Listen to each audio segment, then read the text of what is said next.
అనగనగా ఒక అడవి. అందులో ఒక చెట్టు మీద ఒక పిచ్చుక జంట కాపురం ఉండేది. ఒకరోజు ఇద్దరు యాత్రికులు పొరుగు ఊరిలో జరిగిన పెళ్లికి వెళ్ళి తిరిగి వస్తూ పెళ్లిలో తిన్న భోజనం గురించి మాట్లాడుకుంటున్నారు.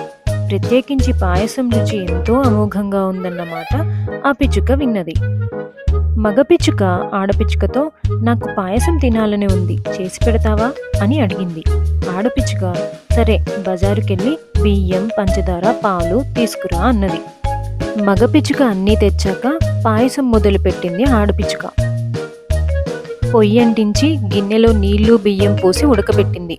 బియ్యం ఉడకాలంటే సమయం పడుతుంది కదా, కానీ మగ పిచ్చుక తినాలనే ఆతృత ఎక్కువై పాయసం తయారైందా అని అడిగింది. ఇంకా బియ్యం ఉడకలేదు అని చెప్పింది ఆడపిచ్చుక.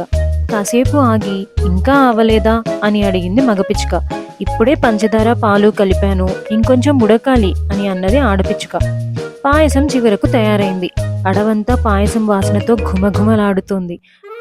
పాయసం అయిందా అని మగపిచ్చుక అడిగిన ప్రశ్నకు ఆడపిచ్చుక అయింది కానీ అని మాట పూర్తి చేయకముందే వేడి పాయసంలో మూతి పెట్టి కాల్చుకుంది మగపిచ్చుక. ఆ కోపానికి పాయసం అంతా పడేసింది. అయింది కాని చల్లారాలి అని నేను మాట పూర్తి చేయకముందే తినబోయి ఎంత పని చేశావు అన్నది ఆడపిచ్చుక. మగపిచ్చుక గిన్నెలో మిగిలిన ఒక్క చుక్క పాయసాన్ని చల్లారాక రుచి చూసింది. ఎంతో రుచిగా ఉంది. తాను తొందరపడి ఇంత రుచికరమైన పాయసాన్ని నేలపాలు చేసినందుకు బాధపడింది. ఓపిక లేకుండా తొందరపడడం మంచిది కాదని అప్పుడు తెలుసుకుంది.